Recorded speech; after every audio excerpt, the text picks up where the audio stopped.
प्रेमिकनाथ प्रेमिकनाथ प्रेमिकनाथ शरणं प्रेमिकदेवा प्रेमिकदेवा प्रेमिकदेवा शरणं आबालगोपालदेवा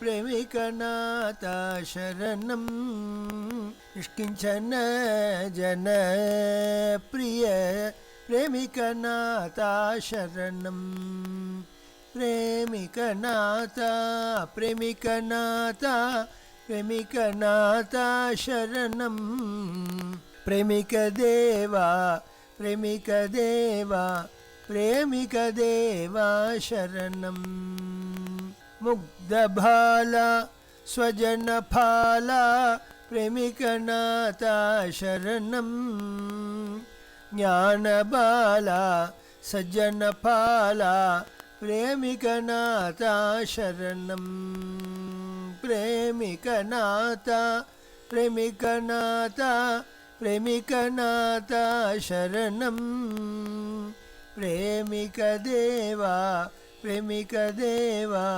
प्रेमिकदेवा शरणं माधुरीरमणा माधुरी प्रेमिकनाथ शरणं जय माधुरीरमणा शरणं जय माधुरीरमणा शरणं जय माधुरीरमण भक्त कोलाहललाल की जय भक्त कुतूहललाल की जय प्रेमिकेंद्र महाराज की जय गुरु என்பது யார் எனில் यस्यांतर नाहि मध्यम नहि करचरणं नामगोत्रञ्च सूत्रं नो जातिर्नैव वर्णो न भवति पुरुषो नो नपुंसो न च स्त्री नाकारं नो विकारं नहि जनिमरणं नास्ति पुण्यं च पापं नो तत्त्वं तत्त्वमेकं सहज समरस सद्गुरुं तं नमामि என்று குருகீதை விளக்குகின்றது.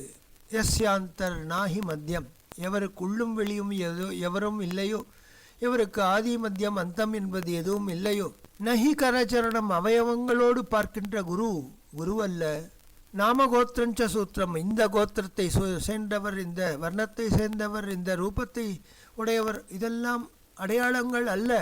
நோ ஜாதிஹி நைவவர்ணஹா ந பவதி புருஷா, அவருக்கு இந்த ஜாதியை சேர்ந்தவர் என்றோ இந்த வர்ணத்தை சேர்ந்தவர் என்றோ அவர் புருஷர் என்றோ, நோ நபும்சோ நசஸ்திரீ நபும்சகனா ஸ்திரீயா, எதுவும் எந்த ஒரு ஸ்திதியிலும் அற்றவர், அதற்கு அப்பாற்பட்டவர். நாகாரம் நோவிகாரம் நஹி ஜனி மரணம், எவருக்கு ஆகாரம் என்பது இல்லையோ விகாரம் என்பது என்றும் இல்லையோ அந்த மாறுதலுக்கு அப்பாற்பட்ட நஹி ஜனி மரணம், பிறப்பு இறப்பு என்பது எதுவும் இல்லையோ, நாஸ்தி புண்ணியஞ்ச பாபம், அவர் செய்கின்ற யாதொரு லீலாமயமான செயல்களினாலோ புண்ணியமோ பாபமோ இது வர்த்திக்கின்றது, அது க்ஷயமாகின்றது என்ற ஸ்திதிக்கு அப்பாற்பட்ட நிலையிலே இருப்பவர். நோ தத்துவம் தத்துவமேகம், எவருடைய தத்துவம் வரையறுக்க அப்பாற்பட்டதோ ஆனால் தத்துவமேகம், குரு என்கின்ற தத்துவம் உயர்ந்த தத்துவம். சகஜ சமரசம், அதி சுலபராக எல்லாரிடத்திலும் ஹிருதயங்கமமாக பழகக்கூடியவர், ஹிருதயஸ்பர்ஷியாக இருப்பவர். சஹஜ சமரசம் சத்குரும் தம் நமாமி என்று அப்பேற்பட்ட உயர்ந்த ஆச்சாரிய புருஷனை நமக்கு கண்களிலே படம் பிடித்து காட்டுகின்றது குருகீதை. ஆச்சரணாத் ஆச்சாரியா ஸ்வ ஆச்சரணேன சர்வான் ஜனான், உலகில் இருக்கின்ற அனைத்து மக்களையும் ஆச்சரணைக்கு உட்படுத்தி அவர்களையும் ஒரு ஆச்சாரிய துல்லியனாக ஆக்குவதிலே தன்னிகரற்றவர் எவரோ அவர்தான் குரு என்று ஆச்சரியமாக மேலும் வர்ணிக்கின்றது. பகவத்பாதால் இவ்விடத்தை எடுத்துக்கொண்டு கூறுகையிலே, திருஷ்டாந்தோ நைவ திருஷ்டா திரிபுவன ஜடரே சத்குரோ ஞான தாது ஸ்பர்ஷச்சேத் தத்ர கல்ப்யஹ சனயதி யதோ ஸ்வர்ணதாமஸ்மசாரம்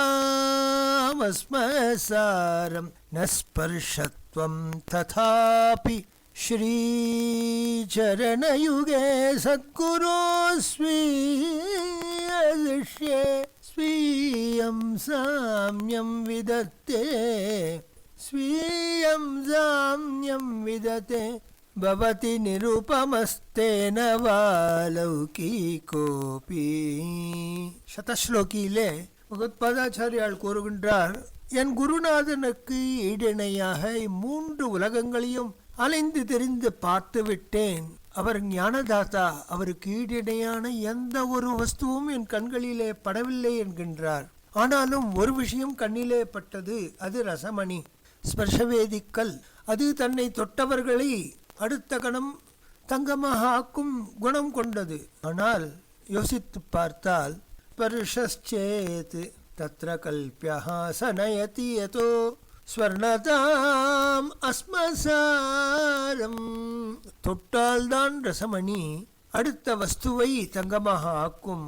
தொடவே வேண்டாம். குருநாதர் ஸ்மரண மாத்திரேன சங்கல்ப மாத்திரேன மூடர்களையும் மகாமதி கொண்டவர்களாக ஆக்கக்கூடிய திறமை உடையவர். ந ஸ்பர்ஷத்வம் ததாபி சரணயுகே சத்குரோஹோ ஸ்வீய சிஷ்யே. தன்னுடைய ஷீடன் விஷயத்திலே ஸ்வீயம் சாம்யம் விதத்தே பவதி நிருபமஸ்தேன வாலோகிகோபி. தான் தொடாமலேயே சங்கல்ப மாத்திரேனா தோட்டக விருத்தத்திலே உயர்ந்ததான ஒரு அஷ்டகத்தை பண்ணி சமர்ப்பிக்கிறான் கிரி. அது ஆச்சாரியருடைய சங்கல்ப மாத்திரத்தினால் ஏற்பட்ட ஞானம். பத்மபாதர் வியக்கின்றார், அஸ்தாமலகர் திகைக்கின்றார். எப்பேற்பட்ட ஞானம் எங்கிருந்து வந்தது? இப்பேற்பட்ட குரு பக்தியின் விளைவா என்று அவர்கள் வியக்கும் அளவுக்கு இருந்தது ஆச்சாரியருடைய கட்டாட்ச பலம்.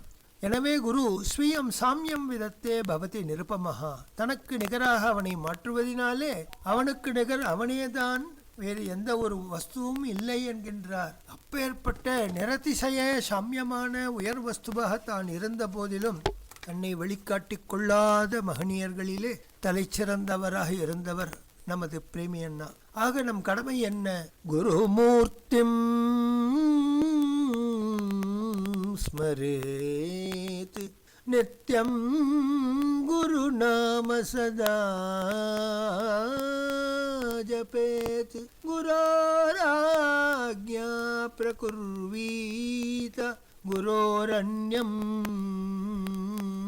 அன்யம் ந பாவயேத். குருமூர்த்திம் ஸ்மரேன் நித்யம்.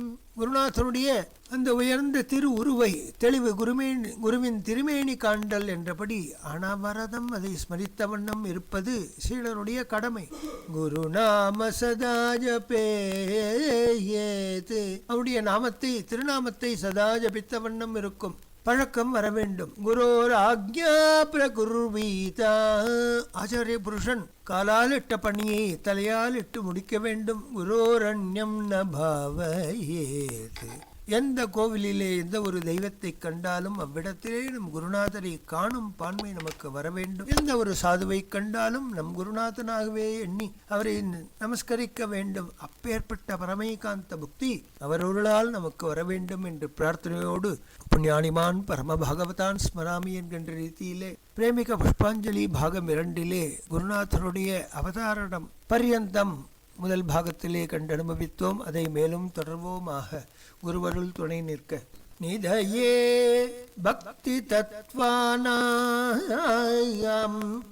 கதயே ச மகாத்மனாம். நிதயே பக்தி தத்வானாம் கதயே ச மகாத்மனாம் அஸ்மாகம் பதயே துப்யம் பிரேமிகாய நமோ நமः. அஸ்மாகம் பதயே துப்யம் பிரேமிகாய நமோ நமः. நிஜநாத குரு மதுரானன ஹே स्वजनाकुलवारण नाशन हे. तव तात च मातृ च भक्त गुरु भवत्प्रेमिक देशिक मे शरणं. भवत्प्रेमिक देशिक मे शरणं. पितृमातृप्रियं स्वकुलोद्धरणं प्रणमामि सदा शरणाश्रयदं. स्वप्रभया भूतुष्ठिकरं भव प्रेमिकदेशिकमे शरणं स्वप्रभया भूतुष्टिकरं भव प्रेमिकदेशिकमे शरणं भव प्रेमिकदेशिकमे शरणं निजनाथ गुरो मधुराननहे. உண்மையான அடியார்களுக்கு ஆச்சாரிய புருஷன்தான் சர்வஸ்வம். அவன்தான் பிராணசக்தி, அவன்தான் பிரேமாதாரம், அவன்தான் ஜீவாதாரம். அதனால் குருநாதன் தான் நமக்கு ஆத்மபந்து ஆகின்றான். மதுரானனஹே, உயர்ந்ததான மாதுரியம் ததமும் கண்களும் விழிகளும் நீள் புருவங்களும் அழகான திருச்செவியும் அழகான கூர்மையான நாசிகைகளும் திருவதரமும் ஞானப்பிரகாசம் பொழியும் திருவதனம் என்றும் நம் நினைவில் நீங்காது இருக்க வேண்டிய வஸ்து. ஸ்வஜனாகுலவாரணநாசனஹே, ஸ்வஜனங்கள் என்றால் தன்னை அண்டியவர்கள் என்றும் பொருள்படும். தங்களுடைய வீட்டில் இருக்கும் பந்துக்கள் தன்னை நம்பியவர்களும் ஆகும். சிறுவயதிலேயே அவருக்கு பல்வேறு நிகழ்வுகள், அதை பின்னால் பார்க்க இருக்கின்றோம். அவர் தன்னை அண்டியவர்களுக்கு தன்னை ஆதரித்தவர்களின் துயர் துடைத்தவர்.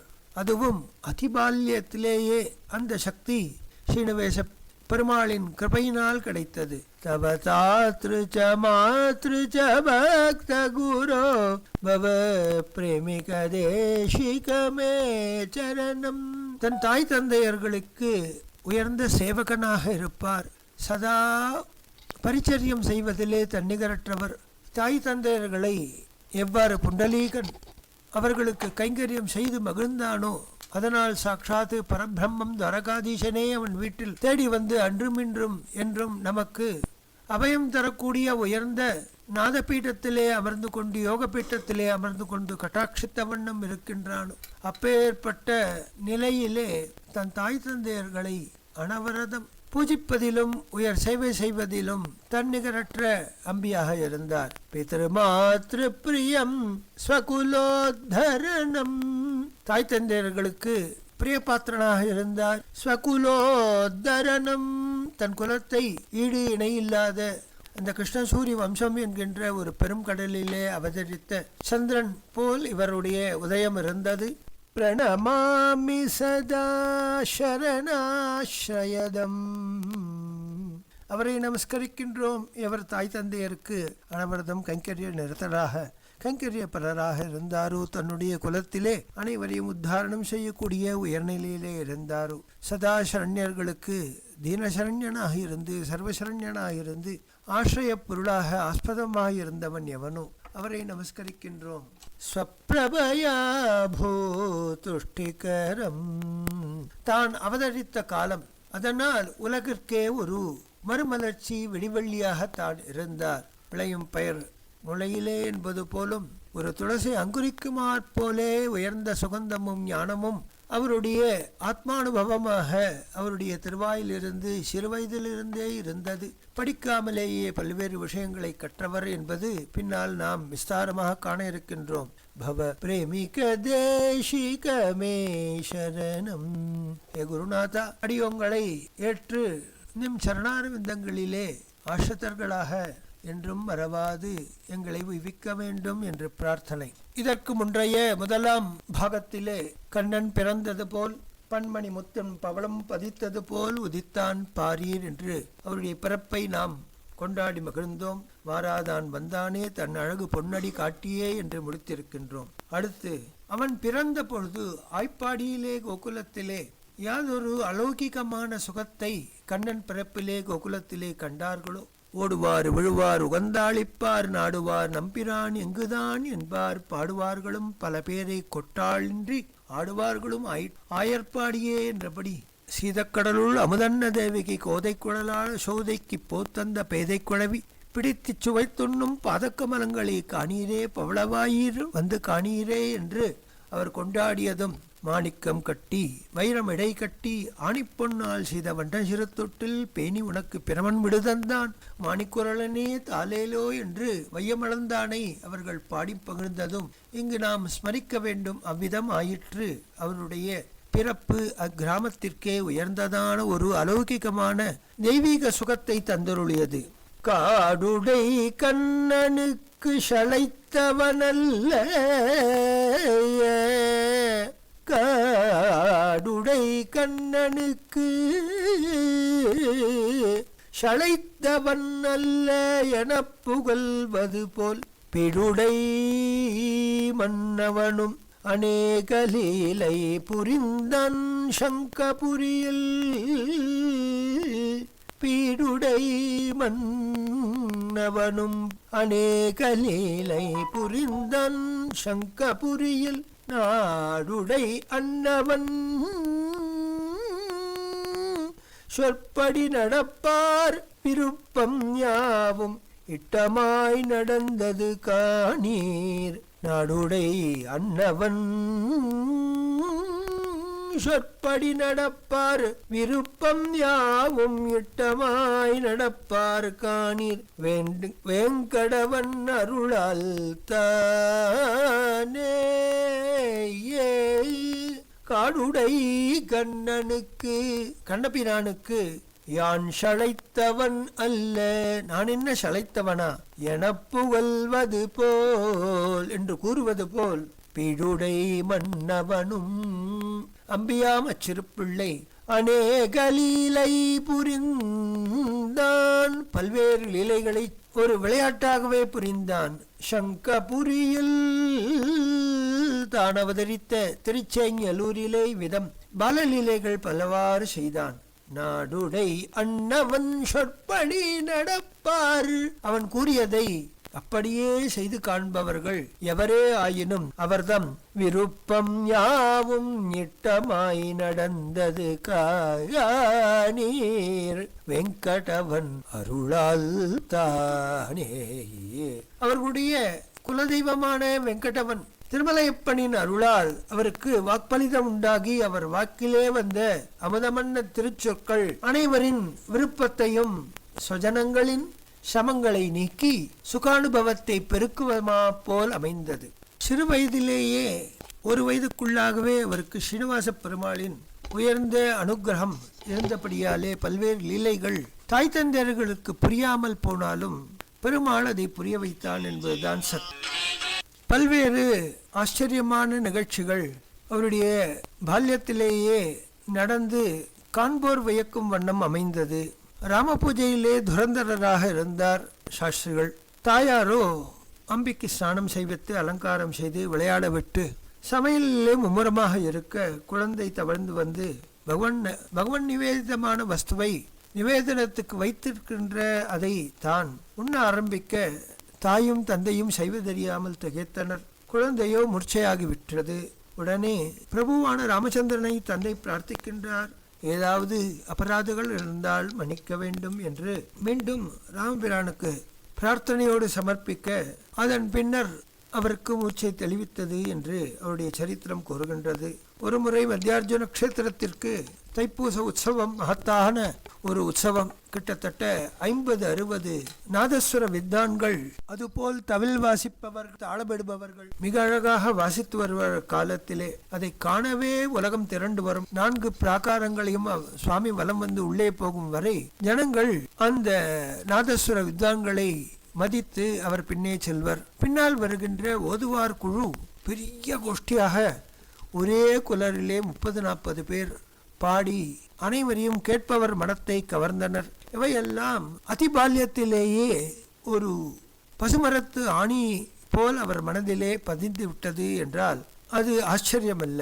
அங்கு ஸ்தலவக்ஷமான மருத மரத்திலே ஒரு உரலிலே தவழ்ந்த கிருஷ்ணனை கட்டி தொங்கவிட்டதை பார்த்து அக்குழந்தையை வீட்டுக்கு அழைத்து செல்ல வேண்டும் என்று அம்பியான அச்சிறு குழந்தை அழ, குழந்தையை சமாதானம் செய்து வீட்டுக்கு அழைத்து சென்றால் சுவாமி வெள்ளிரதத்திலே வரும்பொழுது நம் வீட்டுக்கு இவனை அழைத்து செல்லலாமா என்று குழந்தை, முக்தமான குழந்தை கேட்க, பெற்றோர்கள் இனி இவனை கோவில்களுக்கே அழைத்து செல்வது கடினமான விஷயம் இருக்கிறதே என்று வியக்கும் அளவிற்கு விஷயம் வளர்ந்து விட்டது. கண்ணனை போல் ஊரில் உள்ள மாமியெல்லாம், ஏண்டா அம்பி, என்று நீ திருமணம் செய்து கொள்ளப் போகிறாய், யாரையெல்லாம் திருமணம் செய்து கொள்ளப் போகிறாய் என்று கேட்டால், அம்பி அநேகமாக கௌபீனதாரியாக தான் இருப்பான். அதிபால்யத்திலே அவர்களை கோபிகைகளாக பாவித்தே அவன் சில லீலைகளை செய்ய இது புரியாத அந்த முக்தமான அம்மாமிகள் வெட்கப்பட்டு சென்றனராம். பார்வதி மாமியிடம் இவை அனைத்தையும் கூறுவர். இவர்களுக்கு சொல்லி புரியாத விஷயத்தை அதிபால்யத்திலே குழந்தை செய்கின்றானே என்று அவளும் தாயாரும் வியப்பாள். கிட்டம்மா பாட்டி என்ற ஒரு பாட்டி அதிபால்யத்திலே பகவத் விஷயமான கதைகளை இவளுக்கு புகட்டி அன்னத்தை புகட்டுவாள். அன்னத்தோடு ஞானமும் அவளுக்கு புகட்டப்படுகின்றது. அதிபால்யத்திலிருந்தே ஒரு பெண் குழந்தை என் கிருஷ்ணனுக்கு நீ பூதா என்று அவன் வினவ அவளுக்கு தாயார் இல்லை. நான் புஷ்பம் கொடுத்தால் நீ எனக்கு என்ன தருவாய்? என் கிருஷ்ணனுக்கு புஷ்பம் என்றால் பிடிக்கும், அதனால்தான் யாச்சித்தேன் என்று அவன் யாச்சிக்க அவளும் சிரித்து கொண்டே புஷ்பத்தை தந்தாள். என் கிருஷ்ணனுக்கு நீ புஷ்பம் தந்தாய், நீ புஷ்பவதி ஆவாய் என்று குழந்தை மனதிலே நினைக்க அன்று வரை கல்யாணமாகி குழந்தை இல்லாத குழந்தையை ஒரு மகவை பெற்றெடுத்தாள். இவ்விதம் அவருடைய வாக்கிலே பல்வேறு உயர்ந்த விஷயங்கள் விழிச்சொற்களாக வெளிப்பட்டன. அவை அனைத்தையும் அவர்களுடைய குலதெய்வமான வெங்கடேச பிரபு நடத்தி வந்தான், நிறைவேற்றி வந்தான். அந்த கிராமத்திலே இருக்கின்ற சிறுமியர்களை அழைத்து கொண்டு தன் கிருஷ்ணனுக்கு அலங்காரம் பண்ணி ஊர்வலம் விடும்பொழுது அந்த குழந்தையிடம் விளையாட்டாக கிராமத்து வயலிலே வேலை செய்கின்ற விவசாயிகள், அப்பா எங்களுக்கு மழை இல்லை, என்ன செய்யலாம்? பயிர் பச்சையெல்லாம் வாடுகின்றது, மழை இல்லை, என் கிருஷ்ணனிடம் வேண்டிக் கொள்ளுங்கள் நடக்கும் என்ற கூறியவுடனே கட்டாயம் மழை வரும் என்று அவர் ஆசீர்வதிக்க குழந்தையின் வாக்கை சத்தியம் பண்ணினான் பெருமாள். அவ்வாறே மழை பெய்ந்தது. இவ்விதமே வேறு ஒரு ஊரிலிருந்து ஜனங்கள் பிரார்த்திக்க, மழை வேண்டும் என்றால் நம் பெருமாளுக்கு, நம் ஊரில் இருக்கின்ற ஸ்ரீனிவாச பெருமாளுக்கு திருமஞ்சனம் செய்யுங்கள் என்கின்றார். அவ்வாறே அதுவும் நடக்கின்றது. இவருக்கு அவ்வப்பொழுது தன்னை மறந்த நிலையிலே, பிரக்ஞை இழந்த நிலையிலே சிலருக்கு சில விஷயங்களை கூறுவார். அவ்வனைத்தும் சத்தியமாகிக் கொண்டு வந்தன. அதை கண்டு ஜனங்கள் ஆச்சரியப்பட்டனர். ஒரு நாள் வானம் இருண்டது, மழை பெய்யும் சமயம். அப்பொழுது இதை முதலாக குழந்தை காண்கின்றான். வானவில்லின் தோற்றம் அவனை ஆச்சரியப்படுத்தியது. இது என்ன என்ற உடனே பிதாவானவர் விவரிக்க, ராமனுடைய கையிலே இருக்கின்ற வில் என்று விளையாட்டாக கூற, அதை பிடிப்பதற்காக குழந்தை ஓடினான், மூச்சித்து விழுந்தான். பகுநேரம் ஆகியும் அவனை எழுப்பி சமாதானம் செய்து ஒருவாறாக வீட்டுக்கு அழைத்து சென்றால் வானவில்லும் மறைந்து விட்டது. இவ்வாறு ராமாயணம் கேட்கச் செல்வது என்பது தந்தையின் வழக்கம். ஒரு நாள் குழந்தையும் அங்கு வந்தான். பலவிதமான உயர்ந்த அர்த்தங்களை கிரகித்து கொண்டான். சிறு குழந்தைக்கு அது அசாத்தியமான விஷயம். தந்தையிடமே சம்ஸ்கிருதமும் உபநயனம் ஆன பின்னர் உபயுக்தமான வேத பாடங்களையும் தான் கற்றுவந்தான். ஒரு நாள் அவன் விளையாடி கொண்டிருக்கும் பொழுது சாதத்திற்காக தயிர் வாங்கி வந்தார் ஒரு உயர் பிராமணர். நல்ல வெயில். ஒரு மாட்டுக்கார சிறுவன் தாகத்திற்காக தயிர் தா என்று கேட்க, இரக்கமுள்ள அவர் எல்லா தயிரையும் கொடுத்துவிட்டு வெறுங்கையோடு வந்தார். ஆனால் அதை மறந்தும் விட்டார். அந்த சாதத்துக்காக வாங்கிவிட்ட நெய்யை எல்லாம் கிருஷ்ணனுக்கு அபிஷேகம் செய்து விட்டான் அம்பி. ஆனால் தயிரோ நெய்யோ அங்கு குறையவே இல்லை என்பது ஆச்சரியமாக இருந்தது. கிருஷ்ணனுக்கு நடைபெற்ற அபிஷேகாதிகள் அதை கண்டவர்களும் வியந்தனர். ஆக இவ்விதமாக பகவத் அனுகிரகம் அக்குழந்தையின் ரூபமாகவே பல்வேறு விஷயங்களை உலகத்துக்கு புகட்டுமா போலே அமைந்தது. அதனால் உலகோரும் வியந்தனர். அம்பியும் எதுவும் நடவாதது போல் இருப்பான். முக்த பாலகன். கமலாபதி தியான விலீனமதே பிரிய பக்த ஜனாவன धीरमते रविलोचन इंदु कुलोद्भव हे भव प्रेमिक देशिक मे शरणम रविलोचन इंदु कुलोद्भव हे भव प्रेमिक देशिक मे शरणम भव प्रेमिक देशिक मे शरणम. கமலாபதியான ஸ்ரீனிவாச பெருமாளை தியானம் செய்வதிலே தன்னை மறந்த தன் நினைவை இழந்த அம்பி சிவாலயத்திலே பாழடைந்து இருக்கும் அக்காலத்திலே புதர்மண்டி கடக்கும் பாம்புகள் நடமாடும். குறிப்பாக தட்சிணாமூர்த்தி சன்னதி, அங்கு யாரும் வரவும் மாட்டார்கள். அவ்விடத்திலே இவன் தியானம் செய்வது வழக்கமாக வைத்திருந்தான். சிவாச்சாரியார் ஒரு நாள் இதை கண்டுவிட்டார்.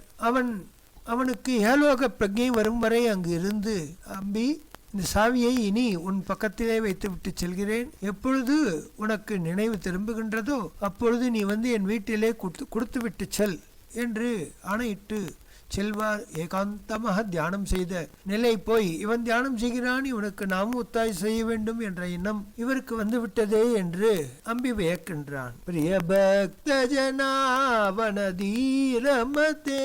நிஷ்கிஞ்சன ஜனப்பிரியனான நம் குருநாதர் காலத்திலே ஏழை எளியவர்களுக்கு இயன்றவரை ஒத்தாசை செய்யும் உயர் பான்பு கொண்டவராகவே வளர்ந்து வந்தார். கையில் கிடைப்பதையெல்லாம் வாரி இறைப்பார். பன்மடங்கு அவருக்கே திரும்பி வரும். அவர் எது செய்தாலும் கேட்பவர் இல்லை. ஒருமுறை தாய் தந்தையருடன் திருப்பதிக்கு தானும் வருவேன் என்று அடம் பிடிக்க அவர்கள் எவ்வளவு சொல்லியும் கேட்கவில்லை. ஆயினும் வழியிலே பத்திரமாக வீட்டுக்கு திரும்பி நாங்கள் சீக்கிரம் வந்து விடுகிறோம் என்று சொல்ல வழி தப்பி ஒரு கிருஷ்ணன் கோவிலிலே வந்து தியானத்திலே இருக்க அங்கு ஒரு மாட்டிடையன் வந்து பத்திரமாக வீட்டிலே விடுகிறேன் வா என்று அழைத்து சென்று சில கணப்பொழுதிலே அவ்வளவு தூரத்தையும் கடந்து அவர் வீட்டிலே விட்டுவிட்டு செல்கின்றான். அங்கு திருமலையிலே அர்ச்சகரிடம் ஆவேசித்து பெருமாள் குழந்தையை ஏன் அழைத்து வரவில்லை என்று கேட்டு பெற்றோருக்கு பிரசாதம் கொடுக்காமலேயே திருப்பி அனுப்பிவிடுகின்றார். அதனால் அவர் தந்தைக்கு சுவாச ரோகம் ஏற்படுகின்றது. அப்பொழுது ஏகாதசி செய்து ஏகாதசி விரதத்தினாலே இதை நீக்கிவிடலாம் என்று முயற்சித்தார். ஆனால் அம்பிக்கு ஞாபகமாக ஒரு ஸ்ரீனிவாச பெருமாள் விக்கிரகத்தை அங்கிருந்து வாங்கி வந்தார்கள். அவனுடைய கிருஷ்ண விக்கிரகத்தில் இருந்து இப்பொழுது ஸ்ரீனிவாச விக்கிரகம் மனம் பறிப்போயிற்று.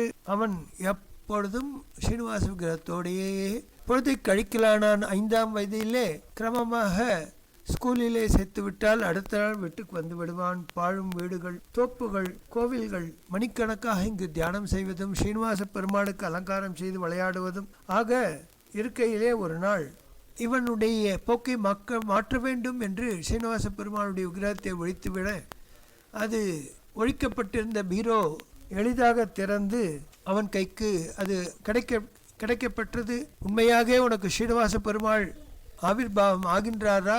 அப்படியானால் வாயிலே நாக்கிலே நெருப்பை வைத்து கொண்டு காட்டு என்று பலர் கூற அவ்விதமாகவே அவன் செய்து காட்ட உலகோர் நடுங்கினர். இவ்விதமாக ஸ்ரீனிவாச பெருமானின் அருள் அவன் மூலமாக பல்வேறு ஜீவர்களுக்கு கிடைத்து அவர்கள் ஸ்வஸ்தமானார்கள். தந்தையும் அவ்வாறே நல்ல ஸ்வஸ்தமாகி விட்டார். அதனால் ஏழைகளுக்கு நிறைய ஒத்தாசை செய்வார். அவர்களும் பிரியமாக இவரிடம் நடப்பர். ரவிலோச்சன இந்து குலோத்பவஹே.